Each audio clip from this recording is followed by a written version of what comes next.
Mummy हा आज काय करायलास? अरे वांगे आणलेत, वांग्याची भाजी करतो की. होय काय? हा वांग्याची भाजी करणार तर काय कर मासळी घालतात मासळी त्याला जरा तोंडाला चव होती. आमची आई पण करत होती तशी.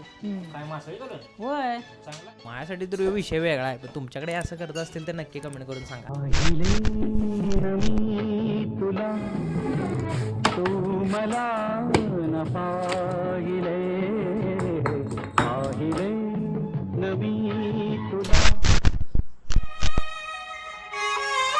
भाकरी केलेल्या परातीतच ही मासळी मी धुवून घेतोय.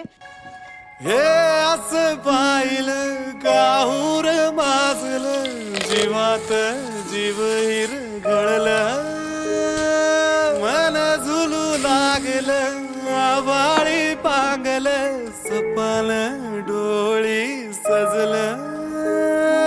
अशाच व्हिडिओसाठी फॉलो करा.